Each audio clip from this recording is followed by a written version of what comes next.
The gym went silent as a man in a NASA jacket walked in, right beside the kid everyone mocked for making stuff up. Then the man said, "My son designed this thruster." At 15. Jaws dropped. But what happened next? That's the part no one saw coming. Let's start from the beginning. The late bell had just rung when Ryan Thomas stepped into room 203. It was his first day at Jefferson High. The class was buzzing with low chatter, crinkling chip bags, and the hum of phone notifications. Heads turned, as they always do when a new kid walks in. He looked out of sync. Not awkward exactly, just different. Short for his age, wiry, glasses thick enough to magnify his eyes, and a worn blue hoodie with a NASA patch sewn into the sleeve. Not printed, sewn. No logo-hunting freshman wore stuff like that unless they meant it. Mr. Granger, the aging physics teacher with a tweed blazer and coffee-stained desk, waved him in. "Everyone, this is Ryan Thomas. He just transferred here from Huntsville." Some kids looked mildly interested. Huntsville was in Alabama. Big whoop. Then it happened. As Ryan made his way to the only empty desk, front row, center aisle, someone from the back called out, "Huntsville? Like NASA town Huntsville?"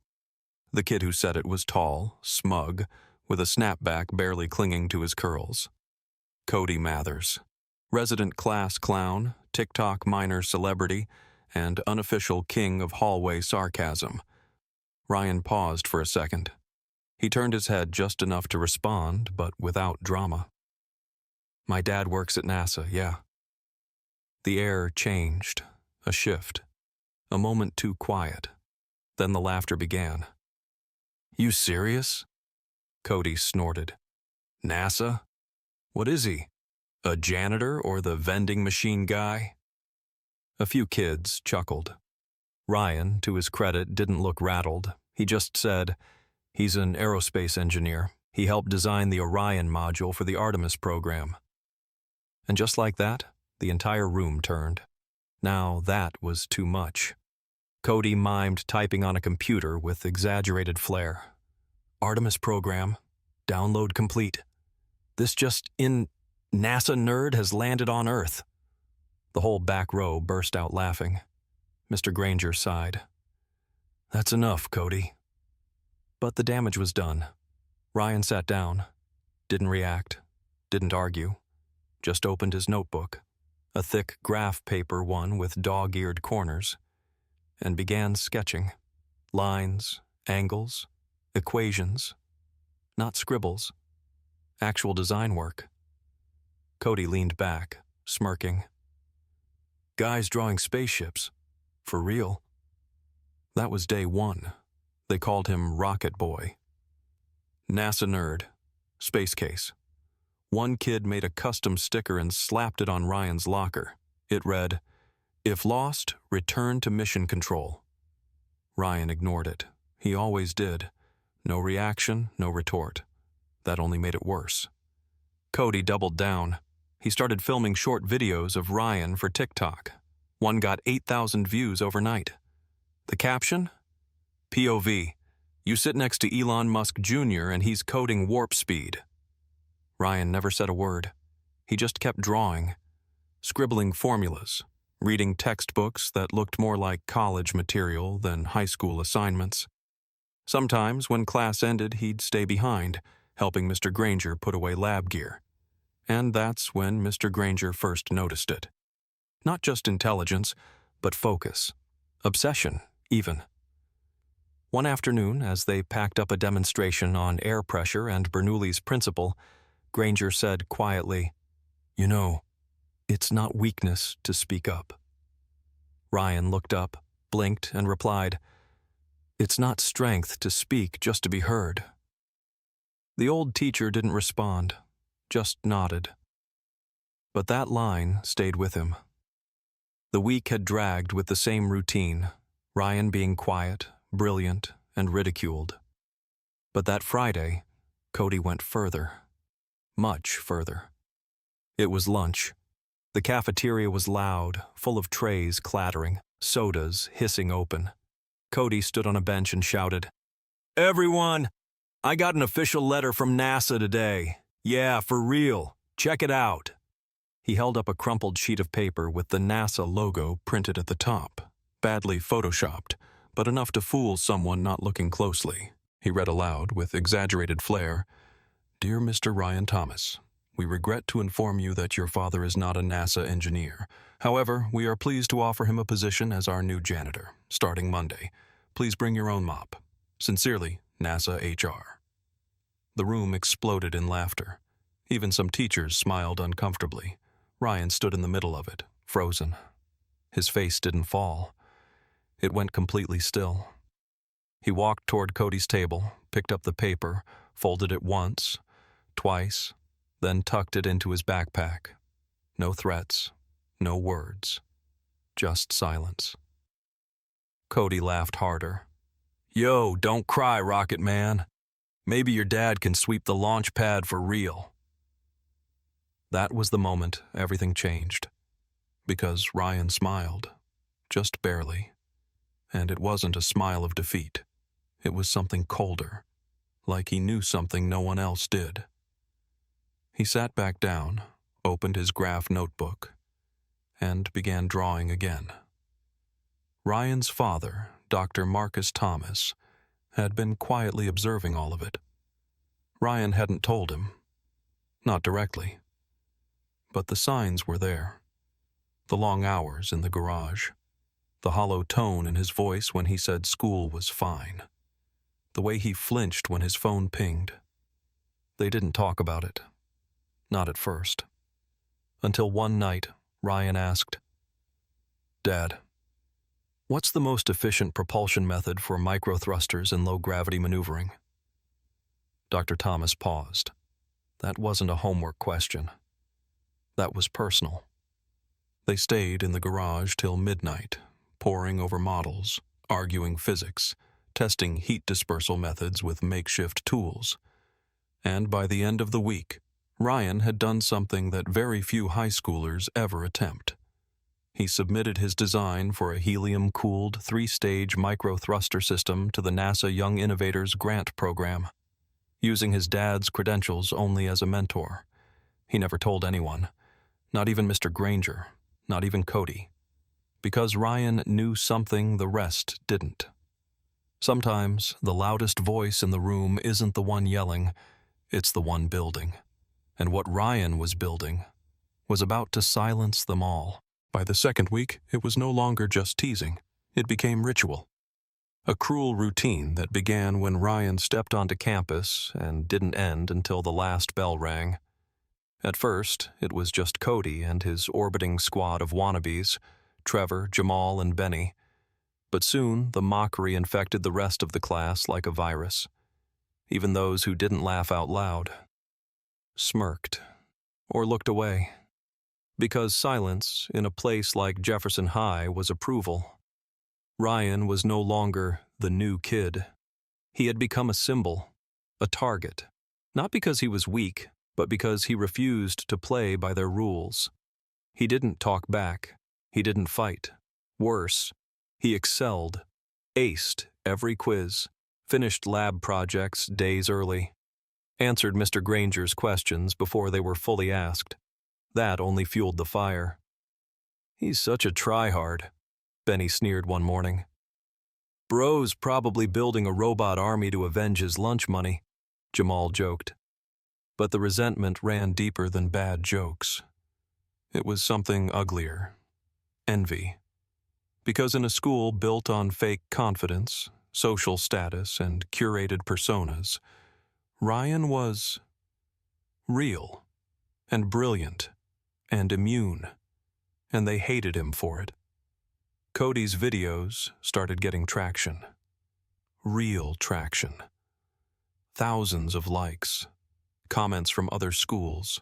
Even a few teachers had quietly seen them and just scrolled past, pretended it wasn't their business.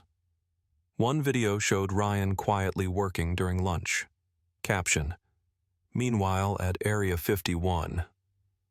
Another showed Ryan picking up a fallen textbook, edited with a UFO sound and floating effect. NASA kid activates gravity field. Ryan saw them. Of course he did. But he never reacted. Not once. Not a word. And that silence? It infuriated Cody, because bullies don't just want to hurt you, they want you to break. One afternoon, he called Cody aside after class. "I'm not blind, you know." Cody shrugged, too smug to care. "Just jokes, Mr. G. Chill." Granger's voice dropped. "Jokes stop being funny when they humiliate someone, especially someone who's done nothing to deserve it." But Cody had that look in his eyes, the look of a kid who never feared consequences. "Relax. Spaceboy doesn't even care. He's too busy building Mars hotels." Granger stared at him for a moment, then simply said, "One day you'll realize what you destroyed, but it'll be too late." That Friday would become known, months later, as the line. The moment everything changed. The cafeteria was alive with its usual chaos, buzzing voices, trays clanging, plastic chairs screeching. Ryan was eating alone, as always, with a dog-eared copy of The Martian open beside him. A few tables away, Cody grinned and stood up, holding a crumpled sheet of paper in one hand and his phone in the other. "Ladies and gentlemen," he shouted, climbing onto a bench like he was on stage. "Breaking news from NASA headquarters." Heads turned. The crowd hushed just enough to listen. Cody cleared his throat and dramatically read. "Dear Mr. Ryan Thomas, after thorough investigation, we regret to inform you that your father is not an aerospace engineer. However, he does qualify for a janitorial position on Mars Base Alpha. Please bring your own mop and moon boots. Sincerely, NASA Human Resources." Laughter erupted. Loud, mean, explosive. Some students clapped, others filmed it. Ryan didn't move. For a moment, he was just frozen, staring at his tray, his sandwich untouched. Then slowly, without a word, he stood up, walked through the crowd, took the paper from Cody's hand, folded it, once, twice, neatly, and placed it in his backpack. Not a word, not a glance, just walked back to his seat and sat down, opening his notebook like nothing had happened. Cody tried to keep laughing, but his voice cracked slightly. He turned to Jamal. "That was hilarious, right?" Jamal smiled, but it didn't reach his eyes. "Yeah, sure. Kinda mean, though." The energy shifted, only slightly, like a tremor beneath the surface. But enough. And Ryan? He sat perfectly still, except his hand, which moved across the page, sketching something fast, focused, intentional. It wasn't rage. It was something colder. Purpose. Dr. Marcus Thomas found his son in the garage again, hunched over a makeshift workbench surrounded by LED lights, old fan blades, coils of wiring, and engineering models. Ryan looked up. "Dad, if I rework the nozzle angle on the third stage, the efficiency increases by 8.2%. Marcus raised an eyebrow. "You're calculating thrust-to-weight ratios at 10 p.m. on a Friday?" Ryan shrugged. "I just want to make something that actually works." There was a pause, then Dr. Thomas said gently, "You okay?" Ryan stared at the desk. "They don't believe me, that you're real, that I'm not lying." Dr. Thomas sat beside him. "You don't have to prove anything to them." "I know," Ryan said, then looked up. "But I want to."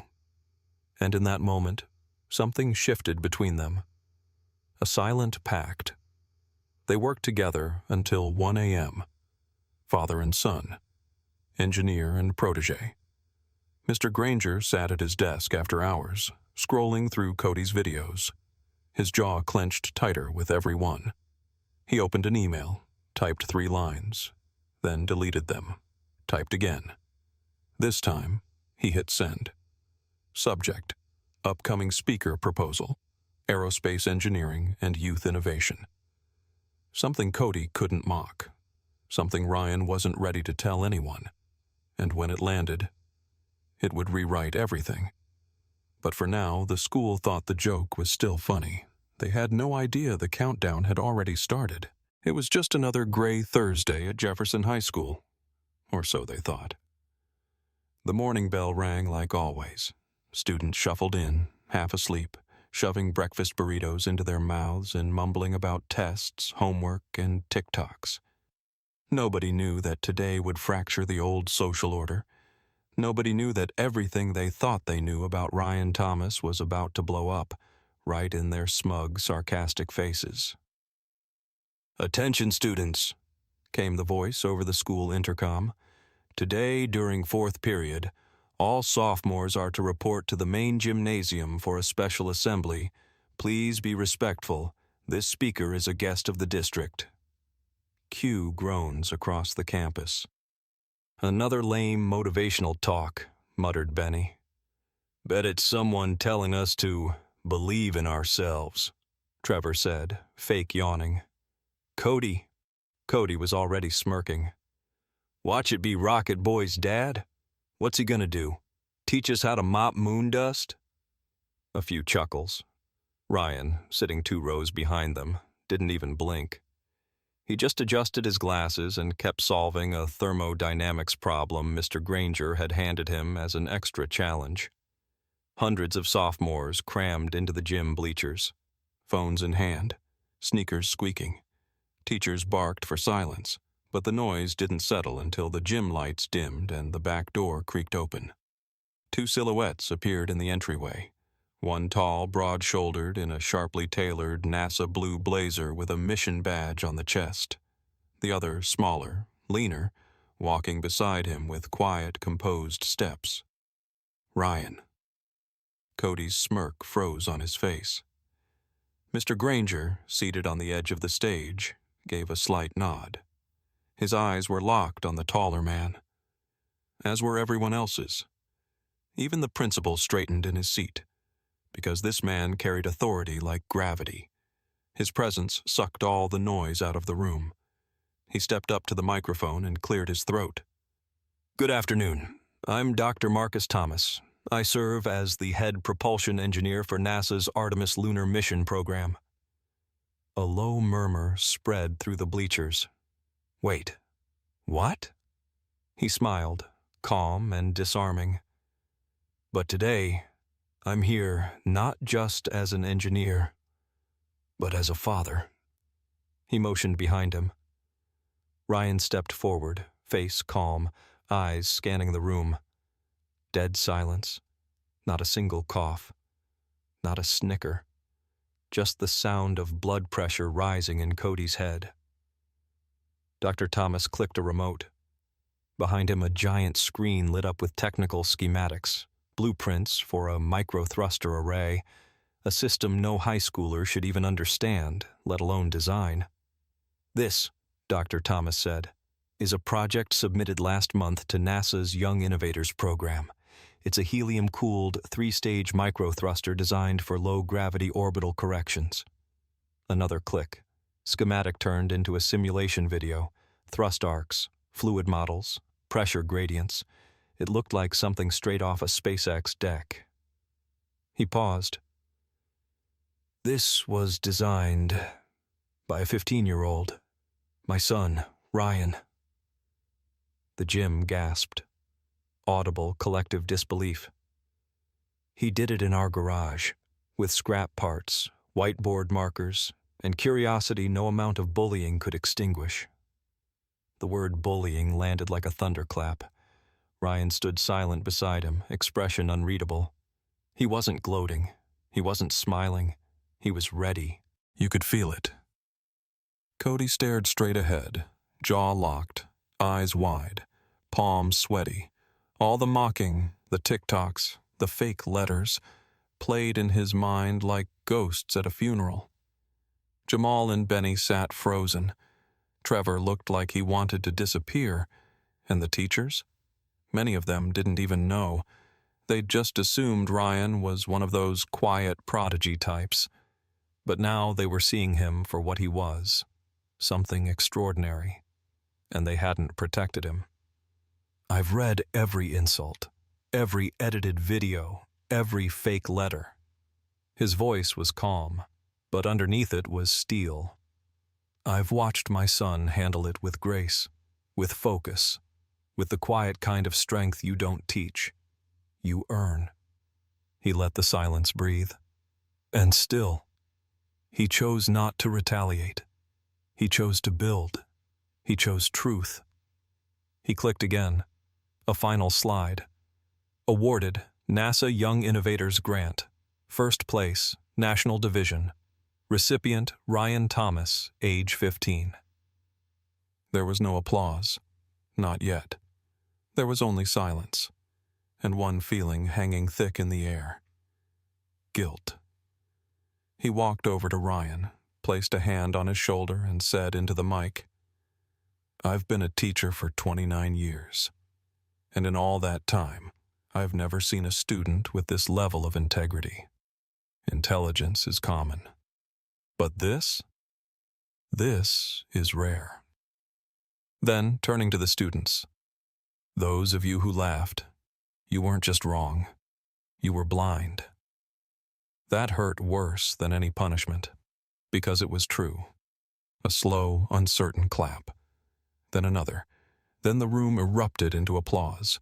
Not performative, not forced. Respect. Earned. Deserved. Even a few who joined in the mockery were now clapping with red cheeks and heavy hearts. Cody didn't clap. He just sat there, his face drained of color, his voice, the one that had dominated the room for weeks, gone. Replaced by a lump in his throat he didn't know what to do with. He just nodded. No smugness, no arrogance, just calm. Because Ryan had never needed revenge. He had something better. Proof. Because what no one yet knew, not even the principal, was that Ryan had been invited to intern remotely with NASA's engineering division during the summer, at 15. The kid who sat alone at lunch. The kid who was humiliated in front of everyone. The kid who was called Rocket Boy was now NASA-certified genius in training. And this assembly? It wasn't just a reveal. It was a reckoning. And for some, it was only the beginning of the consequences. The gymnasium was still echoing with applause when Ryan and Dr. Thomas stepped down from the stage. But Ryan didn't linger in the praise.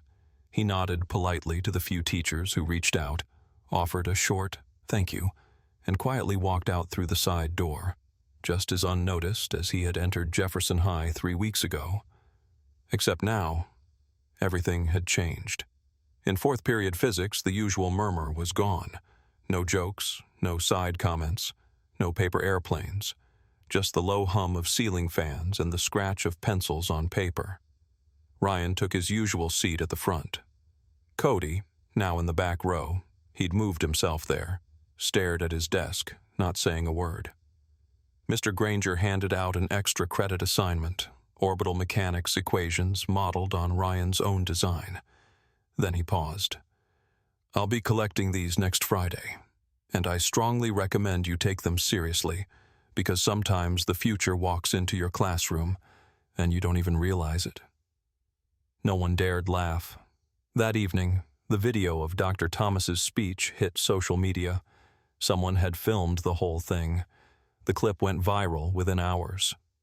Title: NASA engineer shuts down bullies. You have to hear what he said. The comments flooded in. I got chills when he said, he chose truth. Cody's face at 3:42, priceless. Why isn't this a movie already? Ryan Thomas is the role model this generation needs. By the next morning, the video had 2.1 million views. Major YouTube creators reacted to it. TikTok stitched it. Twitter reposted it. Reddit threads exploded. Someone even made a fan edit of Ryan working in his notebook, set to dramatic cinematic music, with the quote, "He didn't need revenge. He had proof." Cody Mathers was crashing. Teachers gave him tight-lipped stares. Students he used to laugh with avoided his gaze. Mr. Granger moved his seat to the front of the class and didn't ask permission. The administration sent him and his friends to the guidance counselor for group behavioral review. His parents got a phone call, and worse, his followers turned on him. "You bullied a NASA kid? L. This guy's cooked." He tried to post a sorry video, but it came off staged. Too late, too fake. He went from king of the school to cautionary tale. And Ryan? He just kept showing up. Quiet, focused, composed. By Monday, a letter arrived at the school, addressed to both Ryan and the principal. NASA's Youth Development Division was offering Ryan a full remote internship, with access to lab-grade simulation software, weekly mentorship calls, and, if successful, a potential future placement at Johnson Space Center post-graduation. He didn't celebrate. He just handed a copy to Mr. Granger, who read it twice, then looked at Ryan and said, almost whispering, "You're going to change the world."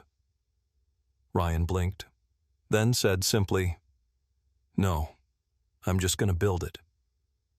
Cody approached Ryan after class on Wednesday, not in front of others. No audience, just them, near the lockers, while the hallway emptied out. "Hey," Cody said, voice low. "I just wanted to say sorry for everything. The jokes, the video, the letter. I was a jerk." Ryan looked at him. No hate, no satisfaction, just clarity. "Yeah," he said. "You were." Cody looked down. "I get it if you don't forgive me." Ryan zipped up his backpack. "I don't need to forgive you. I just needed you to stop lying." Cody nodded silently. Then Ryan added, "You pushed me to finish the design, so in a way, thanks."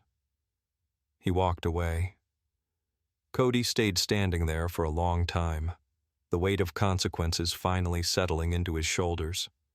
Mr. Granger called Ryan to the front of the room. He handed him a sealed envelope. Inside was a certificate from the State Science Foundation, naming Ryan as this year's Innovative Youth Achievement Award winner. A televised event was scheduled. The school board was attending. As Ryan returned to his seat, the class clapped, not out of obligation, but because they meant it. Cody clapped too, slowly, quietly, but he clapped. Ryan's name began appearing in local news, then in science blogs, then on CNN's Young Genius of the Week segment. Jefferson High added his name to the Wall of Distinguished Scholars in the main lobby. But Ryan never changed. He still walked alone to class, still helped Mr. Granger pack up the lab, still sat in the front row, quietly solving problems most students didn't understand. Except now, people listened. At the end-of-year awards ceremony, the principal gave a closing speech.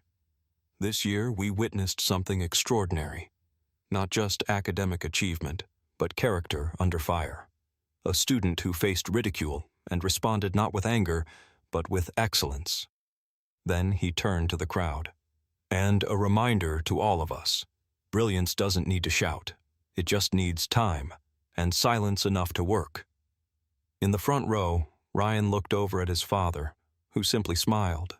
No slow-motion victory, no dramatic music, just a boy who was no longer alone. Not because people finally saw his worth, but because he never stopped believing in it himself. Ryan sits alone in the garage, late at night, headset on, deep in conversation with a NASA engineer on screen. Equations scroll beside him. He pauses, adjusts a design, and says one line, quiet, confident. "That should get us to orbit." Fade to black.